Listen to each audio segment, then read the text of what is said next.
position of president. And whereas with regards to position of deputy president, we have 3 names that have been successfully nominated, audited, and consolidated.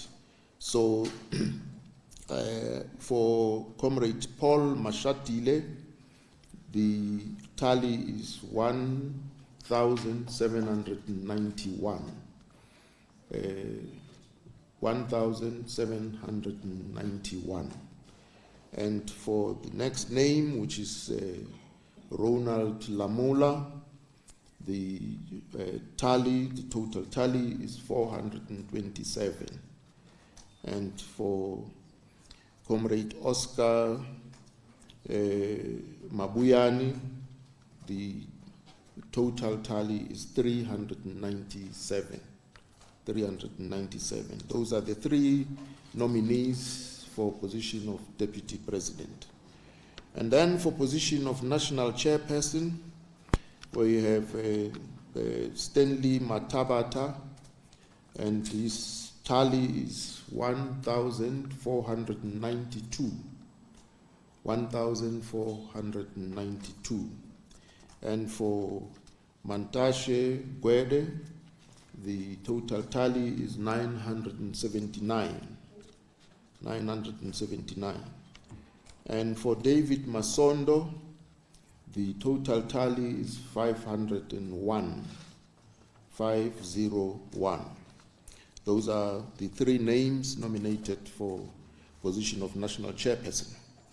And for position of secretary general, we have the following names. Mdumseni Ntuli, and the total tally is 1,225. 1,225. And for Pumulo Maswale, the total tally is 889. 889. And for Fikile Mbalula, the total tally is 749. 749. Then for the position of Deputy Secretary General, once again here we have only 2 names that have been successfully nominated. And the first there is Nomvula Mukonyane. The total tally is 1,779. 1,779. And for Phoebe Potgieter, the total tally is 905. 905. For the position of Treasurer General, we have 3 names nominated. The first is Benjamin Chauke, and the total tally is 552, and the second is Ule Mabe, and the total tally is 428, and the third is Mzwandile Masina, and the total tally is 348. These are the top 6 nominations. As I said, we take the first top 3 names nominated, and of course where the nominations were restricted to 2, that's the names that remain. This process is not complete yet. As you know, at conference itself, there will be an opportunity for delegates to nominate from the floor, and of course any name that musters 25% of voting delegates will then also be included onto the ballot paper. And as I said, we will come back to you with regards to the 200 names from whom the additional 80 members would be elected at conference. Yeah. So perhaps let me pause there, Chief and Kule. That's the essence of what we wanted to communicate. Yeah. Thank you. No, thanks, Kulua. Maybe, Chief, you want to just add a few before we open for the floor for questions? Chief? Are you covered? Okay, can I open for questions? Yeah. Okay, we will take one round of questions because we had budgeted some time through which we are going to run this briefing. I take it that the hands that are up are the only hands we are going to have. So even if you're not sure, you can raise your hands. You will formulate the question as we move. Okay. No, that's fine.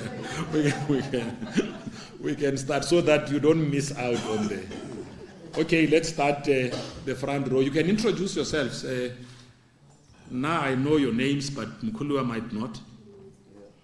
My name is Tanya from the Business Day. So on the table right now, there is a proposal to add a second DSG among the top officials. What would be the Electoral Committee's role if, come conference, the conference decides that that resolution or that constitutional amendment should pass? How would the Electoral Committee vet that candidate? Would they be vetted from the floor? And how much support would that potential second DSG candidate require from the floor in order to be nominated? President Motlanthe, Kgalema Motlanthe from Business Day. Well done in keeping the most closely guarded secret in the ANC since 2007. The fact that it was so closely guarded in previous conferences, because we've had factional politics, you've had two factions in the province, the lists have leaked because it's a contested terrain. This time, is it a sign that factions perhaps are weaker than they've been in previous build-up to ANC conferences? I think that would be a good thing, but I'd really like your perspective, especially since you've delivered organizational reports. Okay. So what we'll do, Mkulua, is that we'll take all the questions and then you can deal with them once they're done. Thank you, Sankela from the SABC.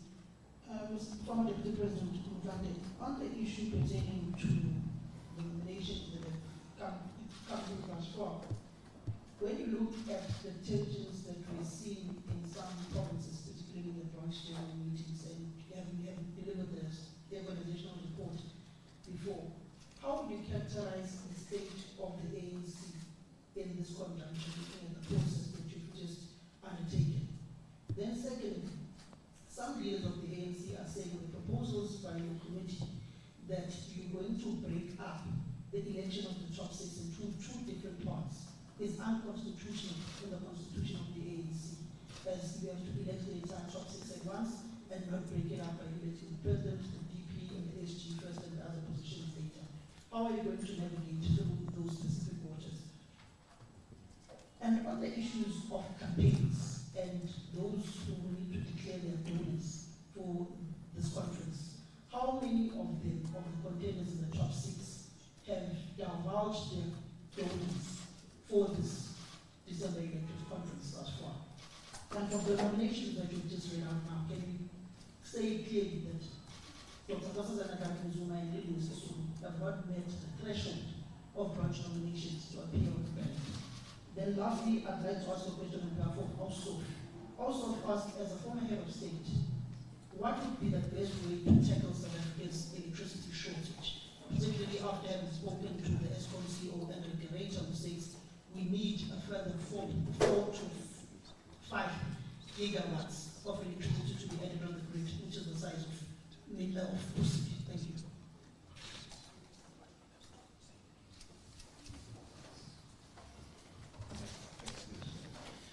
Thanks,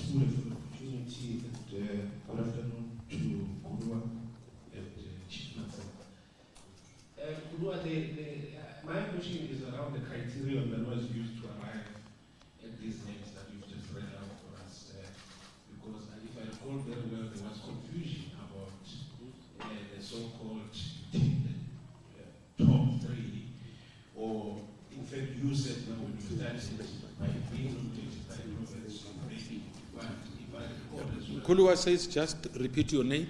Mawande, Sunday Times. Sorry about that.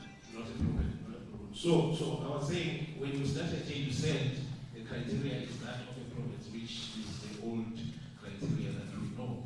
But I'm pleasantly surprised if that is the case, because if leads count as provinces, we should be seeing names like Abu Mahmoud and Mahmoud who were nominated by particular leads. So can you please just clarify the exact, precise process that was followed to arrive at this names? Thank you very much. Okay, no, that's fine. They will clarify. So do we still, okay. So as the mic is going there, but you remember that Kuluwa did read out the numbers, ne? So it means those other ones will count as 1-1. But it's fine, they will come and clarify it. You can go ahead. From ABC, just on the financial disclosures, what bearing does it have on the nomination process? Given that we do know in a conference there are registration fees, for example, one chairman is supposed to pay some 1,800 rand. What role does the candidates have? Can they assist in those, or maybe clarify the financial disclosures and the role that they will have leading up to the conference? And also just maybe on gender equity, I see the majority of the names. I just want to get ANC's stance on the gender equity and maybe why it's not reflected in the nomination.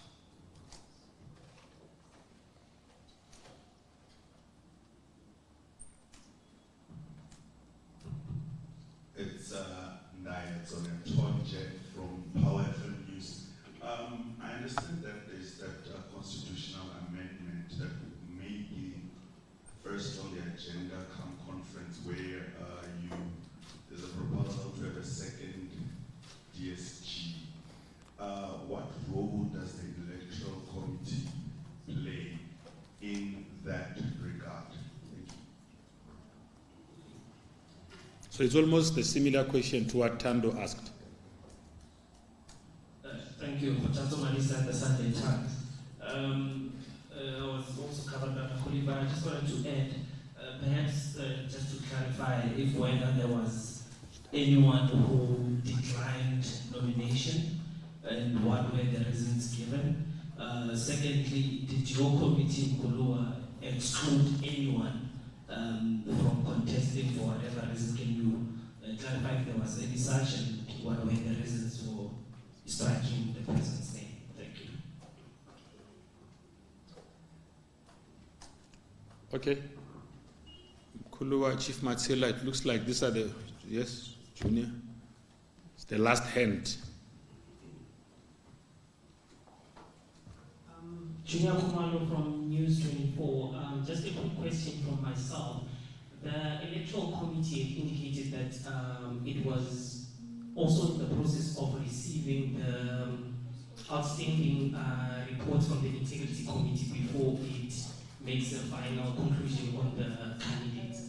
Did you receive the final reports, and what was the rationale in allowing individuals such as the current president and Mr. Mkhize to continue to take part despite these clouds hanging over their heads? Okay. It looks like those are the only questions we have. We are not going to be taking a second bite. I will invite Chief Matsela to take the first bite, and then Kuluwa, you will come. Okay, Matsela.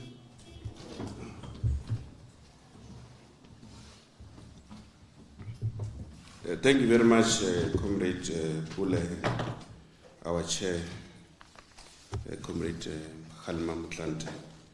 The first question was from Business Day from Tando regarding the issue of the second DSG if the conference so decides. The role of the Electoral Committee is simple. We ensure that any nomination of a person in terms of that decision will be in accordance with the rules.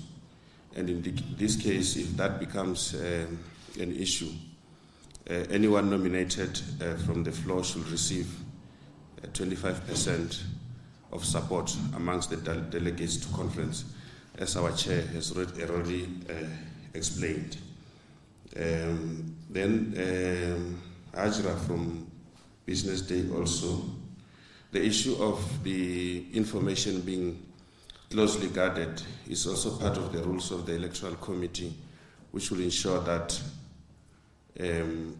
we safeguard the integrity of a process, because when there are leaks around, the process loses credibility.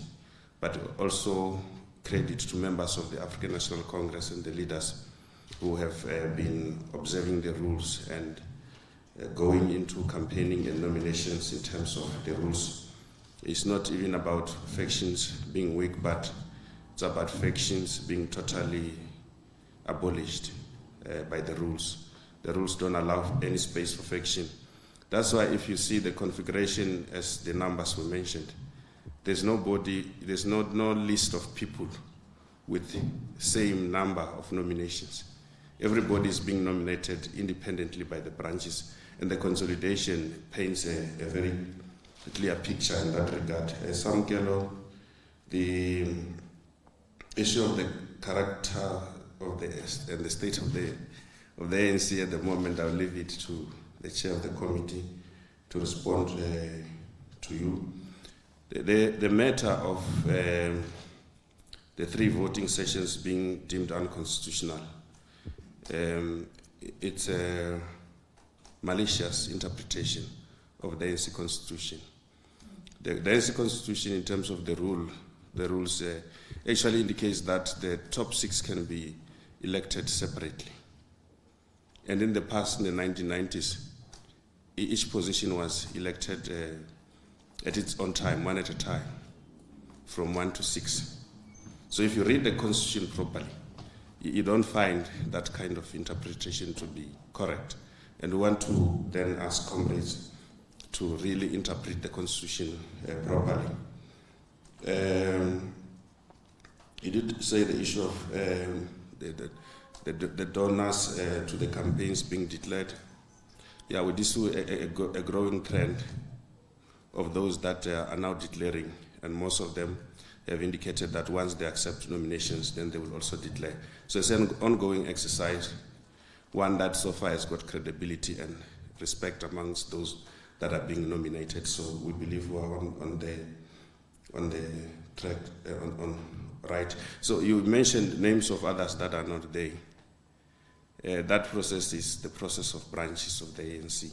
It's not the outcome that is engineered by the Electoral Committee. So we are not able to even predetermine as to who will be on the nominations. That's why we're saying the comrades must desist from pronouncing on nominations before the process, because then the results can become very different from what we see. Mawande, Sunday Times, the leaks counting as a province.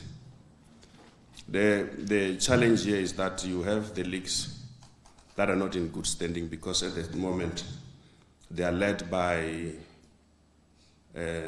national task teams, which are interim structures. So unlike provinces, their process did not involve branches in good standing. In that respect, their nomination amounted to a single nomination, which then in terms of the ANC Constitution, you couldn't give them that kind of status. Aviwe from ENCA. There's nobody who's allowed to pay for any expenses for the delegates whatsoever. Going to conference, you can't pay accommodation, you can't pay registration fees, you can't pay for food, you can't buy them alcohol, you can't do anything. So we want to avoid a situation where people use money to manipulate the outcome of the conference through favoritism and dispense patronage. The issue of gender equality, you realize when you read the rules, they are very pro-women and pro-youth. and they have been circulated around the country to the branches. And our sessions, being 3 sessions, are meant for conference to also reflect on the gender issue. To say, after nominating in the first session, wouldn't conference perhaps nominate women and youth from the floor?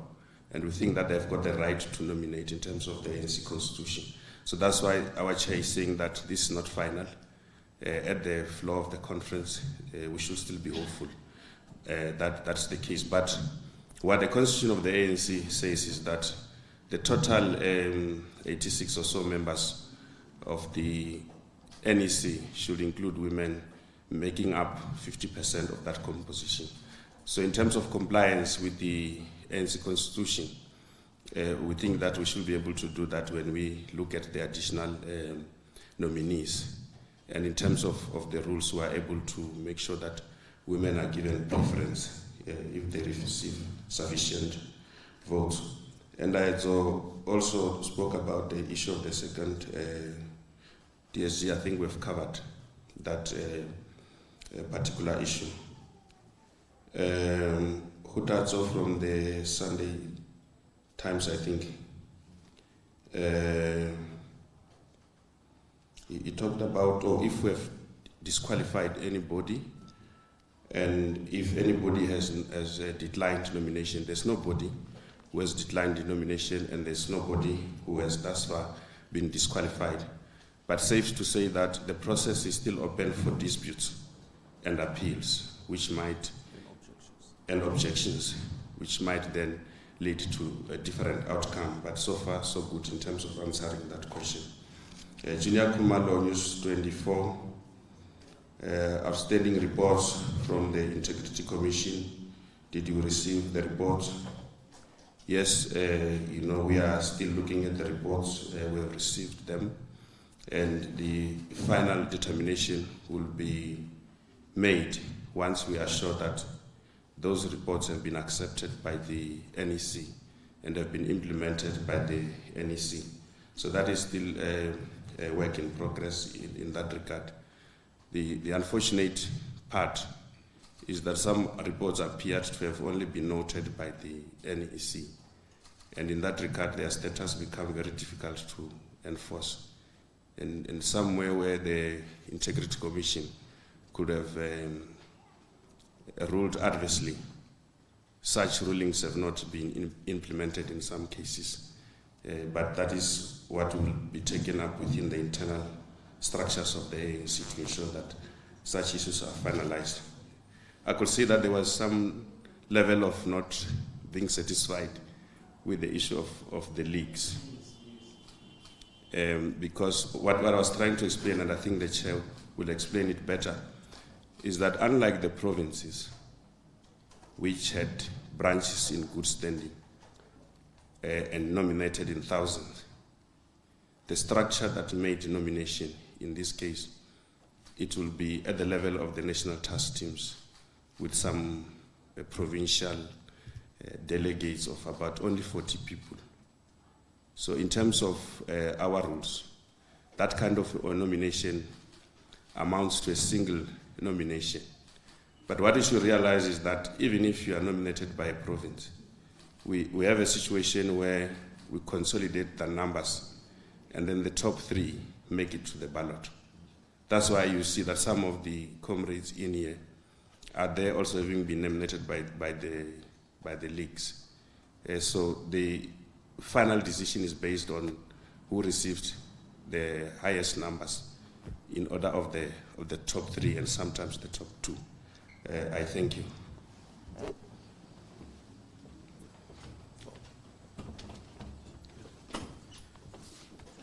Well, thank you very much, Chief Matsila. I think Chief Matsila has responded to all the questions, bar one, which relates to ESCOM. Unfortunately, ESCOM is not a branch of the ANC or the leagues. And so Samkela, we will not go in that direction here. Yeah, I know. You. It was a long shot in the dark here.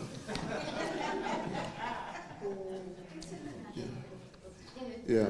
So So I think the only aspect that one may elaborate upon, it's the leaks of the ANC. So you have a situation where the leaks are led by task teams, and so ordinarily they would have had to go through the same process that the ANC structures went through. In other words, they would have had to convene orating branch meetings, for those branch meetings to do two things: the nominations as well as the election of delegates to conference. But given the status of the leagues now, they didn't go through that process. And ordinarily it would have meant that the national position that's consolidated would then be treated or given the same weight as that of a province. So they simply convened extended national meetings of the task teams and did the nomination from that position. So it impacts, whereas it is accepted as a nomination because it has the status of a province, but that's one nomination in the absence of the nominations that would have come from branches, and therefore would have added to the tally of votes for that preferred name or nominated name. So in this instance, if you are nominated by the Youth League, yes, your name goes in, but you are minus the votes that would have emanated from branches. So it's tantamount to a branch. When you say one, you mean a branch? No, you know how we work here. We don't work like that. How do you want to come? Yeah. No, the point I'm making is that the easy way in which they did the nomination disadvantages their nominees in the sense that they don't have the votes from branches. Yeah, you get the point here. That's the distinction here.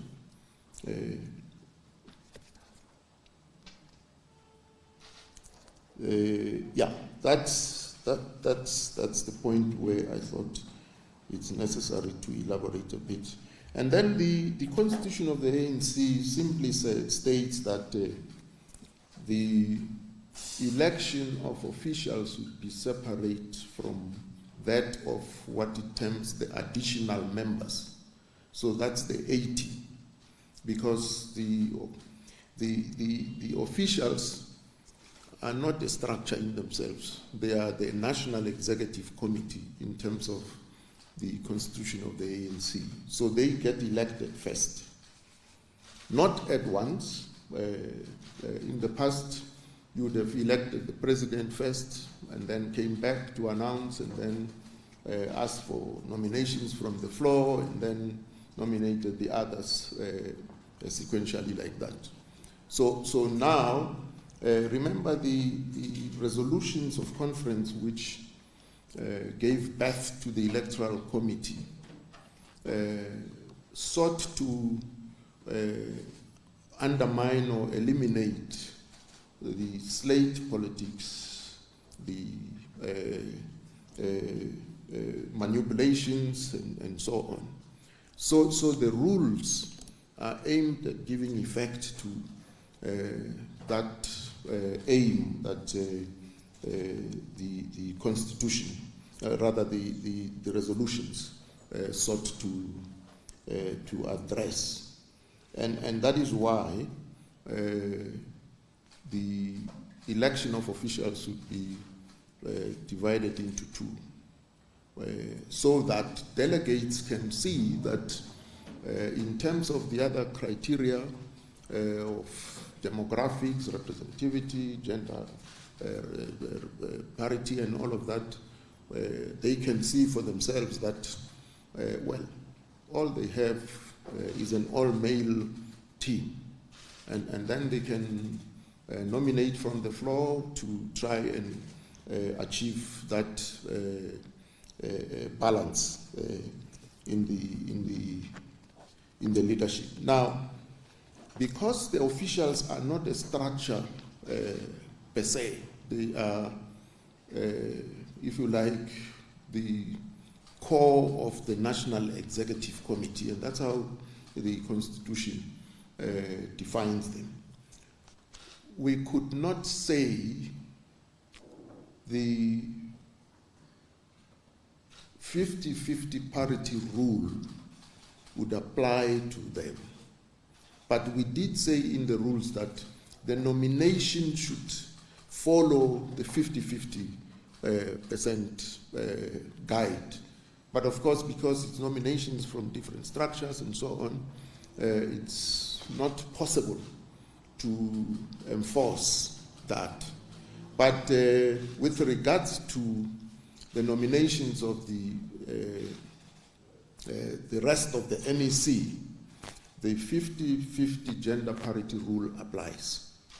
And the rules basically stipulates that if any province, in their 200 nominates 140 males and 60 females, we will only take the 60.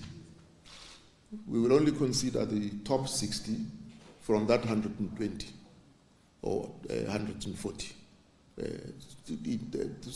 in order to enforce the 50-50 parity rule.